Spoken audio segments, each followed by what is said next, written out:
Hi friends, welcome to new mechanical mind. First நம்ம சேனலை support பண்ணுற உங்களுக்கு தேங்க்ஸ் சொல்லிக்கிறேன். நீங்கள் நம்ம சேனலுக்கு புதுசாக இருந்தீங்கன்னா உடனே சப்ஸ்கிரைப் பண்ணுங்கள். இந்த வீடியோவில் நம்ம பார்க்க போகிறது பிபாப் part 12.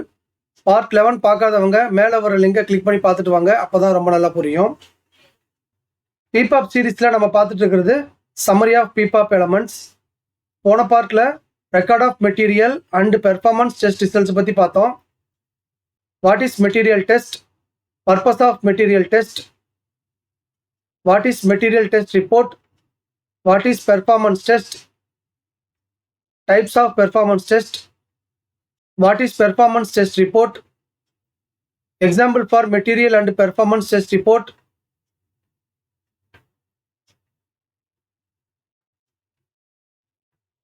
Material and performance test reports for PPAP. இதை பற்றியெல்லாம் டீட்டெயில்டாக பார்த்தோம். போன பார்ட்டில் record of material and performance test ரிசல்ட்டை பற்றி டீட்டெயில்டாக பார்த்து முடிச்சிட்டோம். இந்த பார்ட்டில் நாம் பார்க்க போகிறது initial process study R process capability study or SPC study. இதை பற்றி டீட்டெயில்டாக பார்க்க போகிறோம். இந்த வீடியோவில் நீங்கள் கண்டிப்பாக பல புது இன்ஃபர்மேஷன்ஸை தெரிஞ்சுப்பீங்க. அதனால் கடைசி வரைக்கும் வீடியோவை முழுசாக பாருங்கள், உங்களுக்கு ரொம்ப யூஸ்ஃபுல்லாக இருக்கும். வாங்க ட்ரைனிங்குள்ளே போகலாம். Initial process study or process capability study or SPC study. Initial process study la நாம பார்க்க போற content, what is initial process and process capability or SPC study, purpose of initial process study and process capability or SPC study, types of causes for variation, what is process capability, what is process capability ratio, what is preliminary process capability ratio, process capability ratio notes, process capability index, process capability index notes, difference between process capability ratio and index, model initial process study format, model SPC study format, initial process study report for PPAP. இந்த எல்லா கண்டென்ட்டை பற்றியும் நாம் டீட்டெயில்டாக பார்க்க போகிறோம். First initial process study இல்லை process capability study இல்லை எஸ்பிசி ஸ்டடினா என்னங்கிறத பார்த்துடலாம். மாஸ் ப்ரொடக்ஷன் பண்ணுறதுக்கு முன்னாடி 30 சாம்பிள்ஸோ இல்லை 50 சாம்பிள்ஸோ இல்லை 125 சாம்பிள்ஸோ ப்ரொடியூஸ் பண்ணி ப்ராசஸ் கேப்பபிலிட்டி ஸ்டடியை கண்டக்ட் பண்ணுவாங்க. எதுக்காக இந்த ப்ராசஸ் கேப்பபிலிட்டி ஸ்டடியை கண்டக்ட் பண்ணுவாங்கன்னா, ப்ரொடக்ஷன் பண்ணும்போது அந்த particular parameter through out the production maintain ஆகுமா இல்லையாங்கிறத கன்ஃபார்ம் பண்ணுறதுக்காக ப்ராசஸ் கேப்பபிலிட்டி ஸ்டடி பண்ணுவாங்க. அந்த மெஷினோ இல்லை ப்ராசஸோ அந்த கிரிட்டிக்கல் பேராமீட்டரை ப்ரொடியூஸ் பண்ணுறதுக்கு கேப்பபிளா இல்லையா அப்படிங்கிறதையும் கன்ஃபார்ம் பண்ணிக்கலாம். இந்த ஸ்டடி மூலமாக அந்த ப்ரொடக்ஷன் ப்ராசஸில் எந்த ஒரு ஸ்பெஷல் காசும் இல்லை, காமன் காஸ்ட் மட்டும்தான் இருக்குங்கிறத நம்மளால் கன்ஃபார்ம் பண்ண முடியும். இந்த காமன் காஸ்ட் அண்டு ஸ்பெஷல் காசை பற்றி டீட்டெயில்டாக அப்புறமா நம்ம பார்ப்போம். இதில் இனிஷியல் ப்ராசஸ் ஸ்டடினா, இனிஷியல் ப்ராசஸ் ஸ்டடியை மாஸ் ப்ரொடக்ஷனுக்கு முன்னாடி மட்டும்தான் கண்டக்ட் பண்ணுவாங்க. இந்த இனிஷியல் ப்ராசஸ் ஸ்டடி ரிப்போர்ட்டை தான் பிபாப்பில் இன்க்ளூட் பண்ணுவாங்க. எதுக்காக இன்க்ளூட் பண்ணுவாங்கன்னா, அந்த மெஷின்லையோ இல்லை ப்ராசஸ்லையோ அந்த கிரிட்டிக்கல் பேராமீட்டரை மெயின்டைன் பண்ண முடியுங்கிற ஒரு அசூரன்ஸ்க்காக இந்த இனிஷியல் ப்ராசஸ் ஸ்டடியை இன்க்ளூட் பண்ணுவாங்க. அந்த இனிஷியல் ப்ராசஸ் ஸ்டடியை தான் நாம் இந்த வீடியோவில் பார்த்துட்டு இருக்கோம். அடுத்து ப்ராசஸ் கேப்பபிலிட்டி ஆர் எஸ்பிசி ஸ்டடினா என்ன? இனிஷியல் ப்ராசஸ் ஸ்டடிக்கும் இந்த process capability study or SPC ஸ்டடிக்கும் சின்ன டிஃபரன்ஸ் தான். இனிஷியல் ப்ராசஸ் ஸ்டடியை ப்ரொடக்ஷன் பண்ணுறதுக்கு முன்னாடி தான் கண்டக்ட் பண்ணுவாங்க, அதுக்கப்புறம் கண்டினியூ பண்ண மாட்டாங்க. பட் இந்த எஸ்பிசி ஸ்டடி இல்லை ப்ராசஸ் கேப்பபிலிட்டி ஸ்டடியை இனிஷியலாக கண்டக்ட் பண்ணுவாங்க, அப்புறம் தேவைப்பட்டால் through out the production continue பண்ணுவாங்க. இந்த ப்ராசஸ் கேப்பபிலிட்டி ஸ்டடி இல்லை எஸ்பிசி ஸ்டடியை எதுக்காக கண்டக்ட் பண்ணுவாங்கன்னா, கம்பெனியோட இன்டர்னல் பர்பஸ்க்காக கண்டக்ட் பண்ணுவாங்க. சில சமயம் கஸ்டமர் கூட ப்ராசஸ் கேப்பபிலிட்டி ஸ்டடியை கேட்கலாம். இப்போ உங்களுக்கு இனிஷியல் ப்ராசஸ் ஸ்டடிக்கும் process capability study or SPC ஸ்டடிக்கும் டிஃப்ரென்ஸ் என்னங்கிறது தெரிஞ்சிருக்கும். இந்த ஸ்டடியோட பர்பஸ் என்ன? Purpose of initial process study and process capability or SPC study. ஒரு ப்ராசஸ்லேயோ இல்லை மெஷின்லேயோ ஒரு பார்ட்டை ப்ரொடியூஸ் பண்ணும்போது அந்த பார்ட்டோட கிரிட்டிக்கல் டைமென்ஷனோட ஸ்பெசிஃபிகேஷனுக்குள்ளே அந்த பார்ட்டை ப்ரொடியூஸ் பண்ண முடியுமா முடியாதாங்கிறத கன்ஃபார்ம் பண்ணுறதுக்காக மெயினாக இந்த இனிஷியல் ப்ராசஸ் ஸ்டடி இல்லை எஸ்பிசி ஸ்டடி இல்லை ப்ராசஸ் கேப்பபிலிட்டி ஸ்டடியை கண்டக்ட் பண்ணுவாங்க. ஒரு ப்ராசஸ் ரன் ஆகிட்டு இருக்குன்னா அந்த ப்ராசஸில் ஸ்பெஷல் காஸ்ட் எதுவும் இல்லை, காமன் காஸ்ட் மட்டும்தான் இருக்குங்கிறத கன்ஃபார்ம் பண்ணுறதுக்காகவும் ப்ராசஸ் கேப்பபிலிட்டி ஸ்டடியை பண்ணுவாங்க. எஸ்பிசி ஸ்டடி கண்டக்ட் பண்ணும்போது ஒரு பார்ட் அவுட் ஆஃப் ஸ்பெக் போறதை நம்மளால தடுக்க முடியும். ஏன்னா நம்ம மானிட்டர் பண்ணும்போது அந்த ட்ரெண்டை வச்சு நம்ம கன்க்ளூட் பண்ணிடலாம். அடுத்த 1 ஹவர்லயோ இல்ல பர்டிகுலர் பீரியட்லயோ அந்த பார்ட்டோட டைமெண்ட்ஸ் எங்க இருக்குங்கிறத நம்மளால ப்ரிடிக்ட் பண்ண முடியும். அதனால என்ஜி பார்ட் ப்ரொடியூஸ் ஆகிறத தடுக்கலாம்.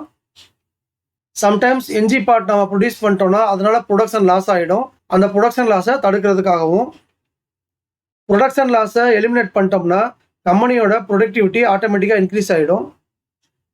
என்ஜி பார்ட்டை ப்ரொடியூஸ் பண்ணாமல் அதே நேரத்தில் கம்பெனியோட ப்ரொடக்டிவிட்டியும் இன்க்ரீஸ் ஆகும்போது ஆட்டோமேட்டிக்காக செல்லிங் ப்ரைஸை குறைக்க முடியும். குவாலிட்டி அதிகமாகவும் செல்லிங் ப்ரைஸ் கம்மியாகவும் நாம் பார்ட்டை சப்ளை பண்ணும்போது மார்க்கெட்டில் நம்ம ப்ராடக்டோட சேல்ஸ் வந்து அதிகமாகிடும். நம்ம பார்ட் வந்து மார்க்கெட்டில் நிறைய சேல்ஸ் ஆச்சுன்னா கம்பெனிக்கு நிறைய ப்ராஃபிட் கிடைக்கும். இந்த எல்லா பர்பஸுக்காகவும் initial process study and process capability or SPC ஸ்டடியை கம்பெனியில் கண்டக்ட் பண்ணுவாங்க. அடுத்து நம்ம பார்க்க போகிறது types of causes for variation. First common cause. Common காசுக்கு சான்ஸ் காசுன்னு இன்னொரு பேர் கூட இருக்கு. இந்த காமன் காஸ் இல்லை சான்ஸ் காஸ் ப்ராசஸ்ல எந்த ஒரு மேஜர் இம்பாக்டையும் கிரியேட் பண்ணாது. இந்த காசுல ஏதாவது ப்ராசஸ் ரன் ஆச்சுன்னா அந்த ப்ராசஸோட அவுட்கமை நம்மளால ப்ரிடிக்ட் பண்ண முடியும். 100% எல்லா ப்ராசஸும் இந்த காசுல தான் ரன் ஆகும். ஏற்கனவே சொன்ன மாதிரி எல்லா ப்ராசஸுமே இந்த காமன் காஸ் இல்லை சான்ஸ் காசுல தான் ரன் ஆகும். இந்த காசுல ஏதாவது ஒரு ப்ராசஸ் ரன் ஆச்சுன்னா அந்த ப்ராசஸ் ஸ்டேபிளாகவும் கண்ட்ரோலாகவும் இருக்குங்கிறது மீனிங். இந்த காமன் காசுக்கு சில example: poor working condition, lack of standard operating procedure, slight vibration in machine, normal wear and tear in machine and tools, ambient temperature and humidity. இதெல்லாம் example for common cos. Next நாம பார்க்க போகிறது special cos.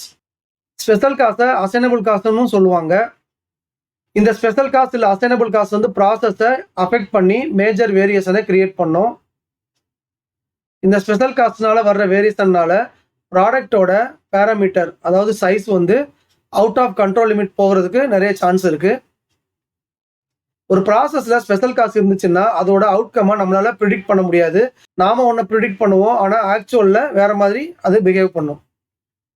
Special காசுக்கு example: defective controllers in machine, machine malfunction, abnormal tool worn out, broken parts in a machine, improper setting in machine etcetera. இது எல்லாமே special காசோட சில examples. இந்த initial process ஸ்டடியை பற்றி தெரிஞ்சுக்கிறதுக்கு முன்னாடி நாம ப்ராசஸ் கேப்பபிலிட்டினா என்னன்னு தெரிஞ்சுக்கணும். What is process capability? எக்ஸாம்பிளுக்கு நாம் ஒரு ஸ்பெசிஃபிகேஷன் எடுத்துக்கலாம். இது லோயர் ஸ்பெசிஃபிகேஷன் லிமிட், இது அப்பர் ஸ்பெசிஃபிகேஷன் லிமிட். இது வந்து ப்ராசஸ் அவுட்கம். இந்த ப்ராசஸ்ல இருந்து வர்ற அவுட்கம் ரிப்பீட்டடா நம்மளோட ஸ்பெசிஃபிகேஷனுக்குள்ளே மீட் ஆச்சுன்னா இந்த ப்ராசஸ் வந்து கண்ட்ரோலா இருக்குன்னு அர்த்தம். அந்த மெஷின் வந்து கேப்பபிள் இல்ல அந்த ப்ராசஸ் வந்து கேப்பபிள் அப்படிங்கிறது மீனிங். ப்ராசஸ் கேப்பபிலிட்டியை ப்ராசஸ் கேப்பபிலிட்டி ரேஷியோ மூலமாகவும் ப்ராசஸ் கேப்பபிலிட்டி இண்டெக்ஸ் மூலமாகவும் சொல்லுவாங்க. Process capability ratio PPR CP. ஒரு ப்ராசஸோட வேரியேஷன் ஸ்பெசிஃபிகேஷனுக்கு எவ்வளவு இருக்குங்கிறத மட்டும் சொல்றது ப்ராசஸ் கேப்பபிலிட்டி ரேஷியோ. இதுல பிபிங்கிறது ப்ரிலிமினரி ப்ராசஸ் கேப்பபிலிட்டி ரேஷியோ, சிபிங்கிறது current process capability ratio. Preliminary process capability ரேஷியோவை மாஸ் ப்ரொடக்ஷனுக்கு முன்னாடி மட்டும் தான் கண்டக்ட் பண்ணுவாங்க. மாஸ் ப்ரொடக்ஷன்ல கண்டினியூஸா ரன் பண்றது current process capability ratio. Next process capability index PPK or சிபிகேனா என்ன? ப்ராசஸ் கேப்பபிலிட்டி ரேஷியோ மூலமா நம்மளால ப்ராசஸ் கேப்பபிளா இல்லையா, அதாவது அந்த ப்ராசஸ் வேரியேஷனை மட்டும்தான் நம்மளால கன்க்ளூட் பண்ண முடியும். பட் ப்ராசஸ் கேப்பபிலிட்டி இண்டெக்ஸ் மூலமா அந்த ப்ராசஸோட வேரியேஷனையும் அந்த ப்ராசஸ் வேரியேஷன் சென்டரிங்க்கு எப்படி இருக்குங்கிறதையும் நம்மளால கன்க்ளூட் பண்ண முடியும்.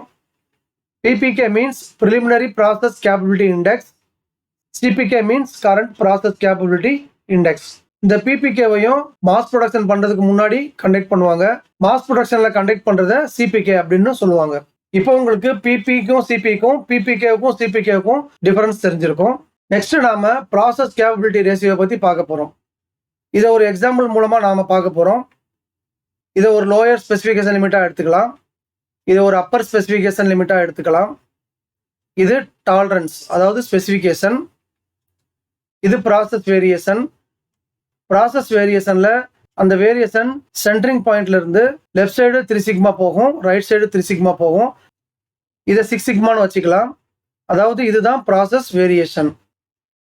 இதில் எல்எஸ்எல்ங்கிறது லோயர் ஸ்பெசிஃபிகேஷன் லிமிட், யூஎஸ்எல்ங்கிறது அப்பர் ஸ்பெசிஃபிகேஷன் லிமிட், சிக்மா வந்து ஸ்டாண்டர்ட் டீவியேஷன்.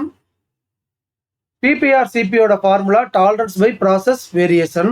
பிபிக்கும் சிபிக்கும் காமன் ஃபார்முலா தான்.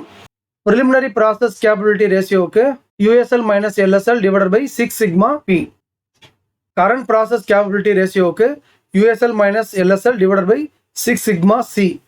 இதில் சிக்மா பிங்கிறது standard deviation of total population, sigma சிங்கிறது standard deviation of subgroup method.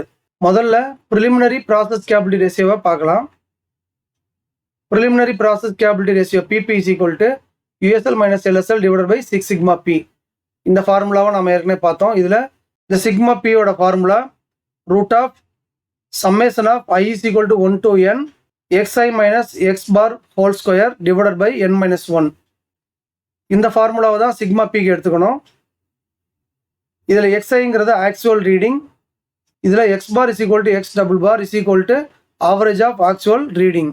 Next current process capability ratio CP is equal to USL minus LSL divided by 6 sigma சிங்கிறத பார்த்தோம்.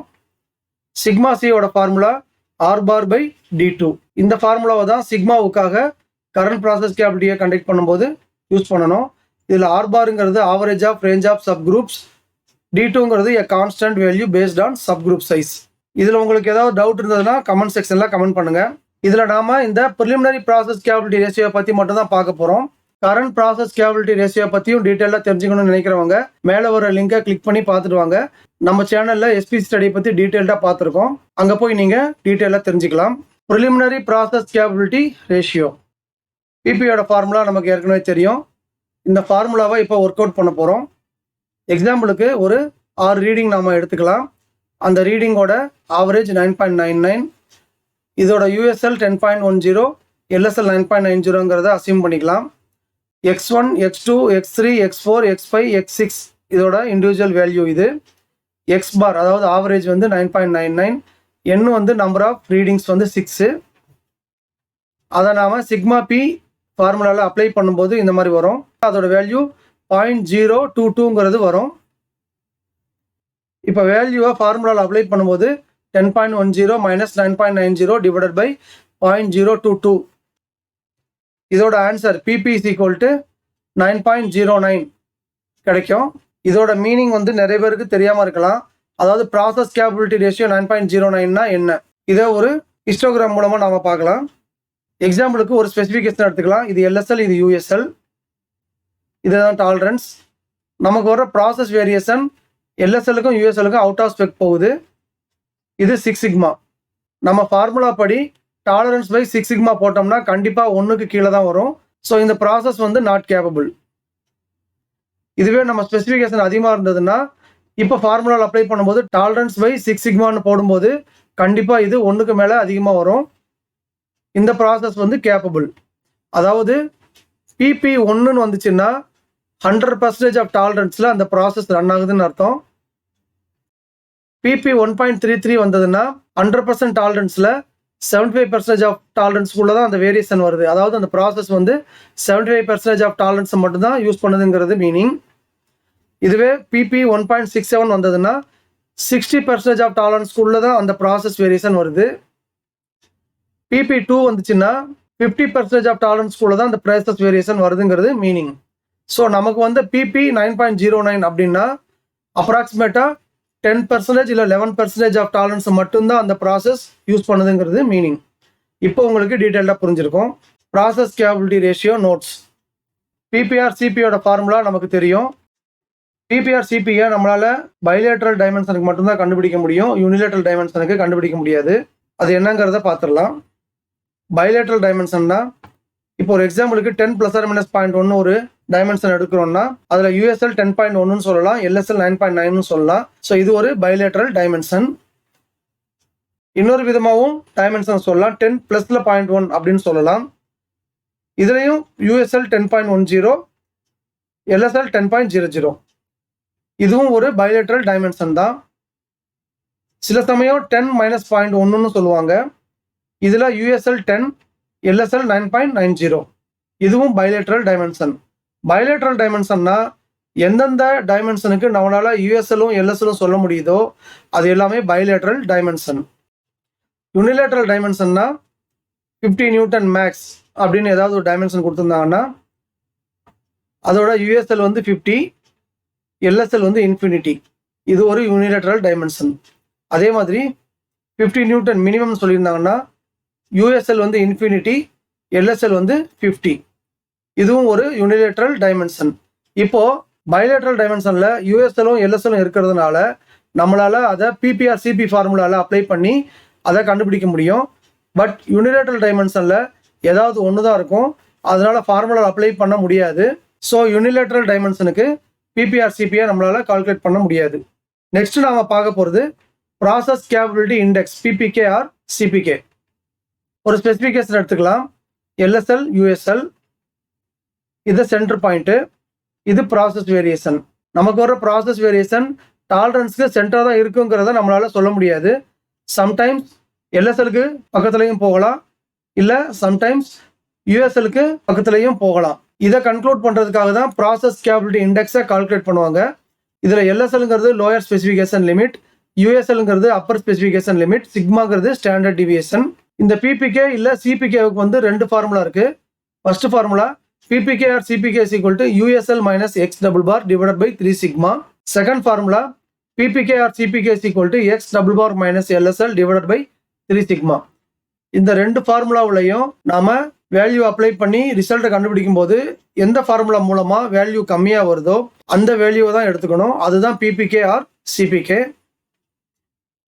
இதில் PPKங்கிறது preliminary process capability index, CPKங்கிறது current process capability index.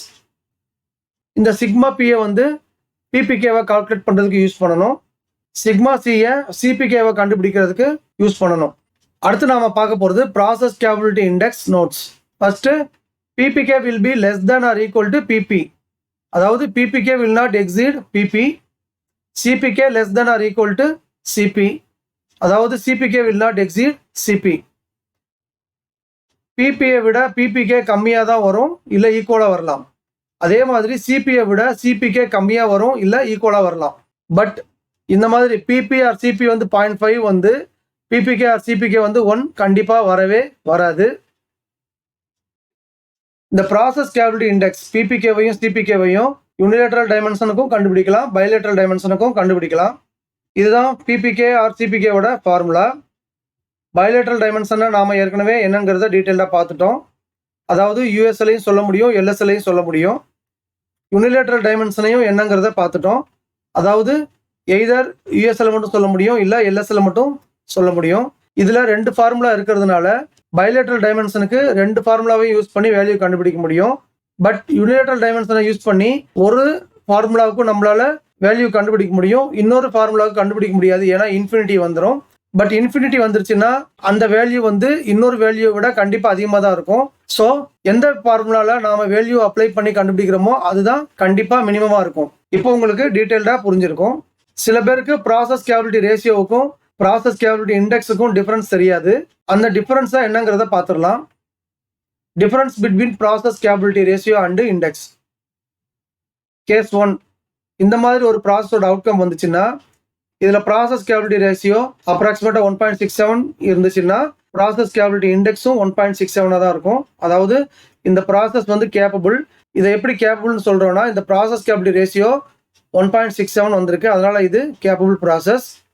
அதே மாதிரி சென்டர்டுன்னு சொல்கிறோம். சென்டர்ட் மீன்ஸ் ப்ராசஸ் கேப்பபிலிட்டி இண்டெக்ஸும் 1.67 வந்திருக்கு.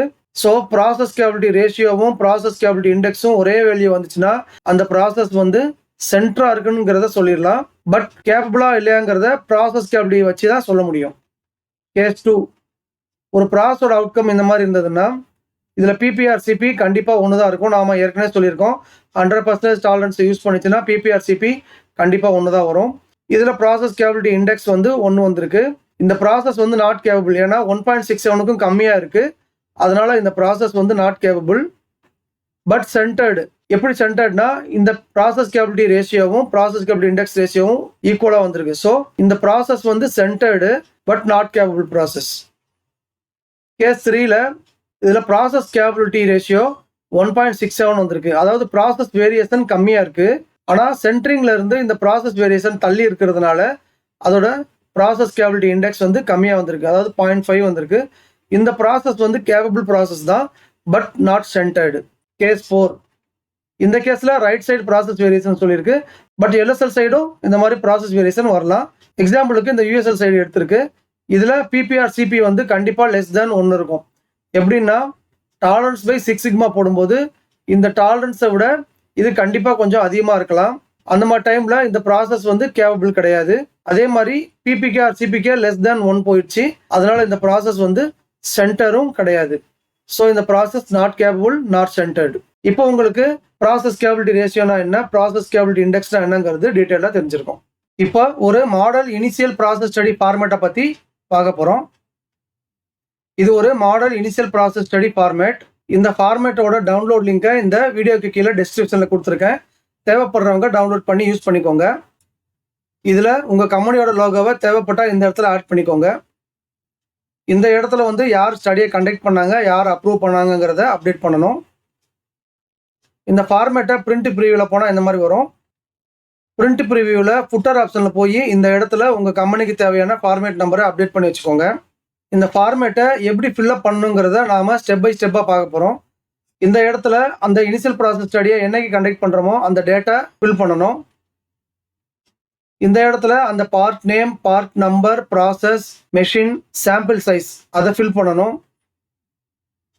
இந்த இடத்துல என்ன இன்ஸ்ட்ருமெண்ட்டை யூஸ் பண்ணுறோம், அந்த பேராமீட்டரோட ஸ்பெசிஃபிகேஷன் என்ன, யூஎஸ்எல் என்ன, எல்எஸ்எல் என்னங்கிறத மென்ஷன் பண்ணணும். இது வந்து நம்பர் ஆஃப் டெசிமல் பிளேசஸ், இது ரொம்ப இம்பார்ட்டன்ட். இதை வச்சு தான் ஹிஸ்டோகிராமே கிரியேட் ஆகும். 0ங்கிறது என்னன்னா நம்மளோட ஸ்பெசிஃபிகேஷனில் எந்த ஒரு டெசிமல் பிளேசஸும் இல்லை. அதாவது இந்த ஸ்பெசிஃபிகேஷனில் பார்த்தீங்கன்னா 290லேருந்து 310 போட்டிருக்கு, டெசிமல் பிளேசஸ் எதுவுமே இல்லை. அதாவது 0.1, 0.2 அந்த மாதிரி பாயிண்ட்டுக்கு அப்புறம் எந்த ஒரு டிஜிட்டும் இல்லாததுனால 0 போட்டிருக்கு. உங்களோட டாலரன்ஸில் 0.1ன்னு வந்ததுன்னா 1ன்னு போடுங்க, 0.15ன்னு வந்ததுன்னா 2ன்னு போடுங்க. ஸோ எத்தனை டெசிமல் பிளேசஸ் வருதோ அதுக்கேற்ற மாதிரி இங்கே அதோட கவுண்டிங்கை போட்டுக்கணும். இது ரொம்ப ரொம்ப இம்பார்ட்டண்ட். நெக்ஸ்ட் இந்த இடத்துல ஆக்சுவல் ரீடிங்ஸை, அதாவது ஆக்சுவல் அப்சர்வேஷன்ஸை ஃபில்அப் பண்ணணும். நீங்கள் 30 ரீடிங்ஸை விடவும் அதிகமாக ரீடிங்ஸ், அதாவது 50 இல்லை 125 இல்லை 100, 125 அந்த மாதிரி எடுக்கிறீங்கன்னா ரோவை இன்சர்ட் பண்ணும்போது உள்ளே இன்சர்ட் பண்ணுங்க, ஃபைனலாக இன்சர்ட் பண்ணாதீங்க. சென்டராக இன்சர்ட் பண்ணும்போது தான் இந்த ஃபார்முலா எல்லாமே இதை ஆட்டோமேட்டிக்காக எடுத்துக்கும். இல்லைன்னா ஃபார்முலாவில் கொஞ்சம் ப்ராப்ளம் வரும். இந்த ஹிஸ்டோகிராம் வந்து வேல்யூஸை என்ட்ரு பண்ண உடனே ஆட்டோமேட்டிக்காக வந்துடும். அதே மாதிரி இந்த PP, PPK and other values எல்லாமே ஆட்டோமேட்டிக்காகவே வந்துடும். இது ஒரு பைலேட்ரல் டைமென்ஷனோட அவுட்புட், அதாவது பிபியும் இருக்குது, பிபிகேவும் இருக்குது. சப்போஸ் நாம் கொடுக்குறது யூனிலேட்ரல் டைமென்ஷனாக இருந்துச்சுன்னா இந்த மாதிரி யூஎஸ்எல் 310 இருக்குது, எல்எஸ்எல் இல்லை அப்படின்னா, இல்லை எல்எஸ்எல் இருந்து யூஎஸ்எல் இல்லைன்னா பிபி வராது, பிபிகே மட்டும் இந்த ஃபார்மேட்டில் ஆட்டோமேட்டிக்காக வந்துடும்.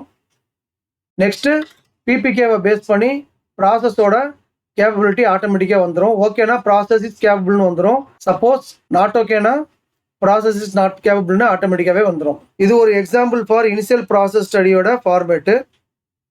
இந்த ஃபார்மேட்டில் நீங்கள் பார்த்தீங்கன்னா சப் குரூப்பே எதுவும் கிடையாது.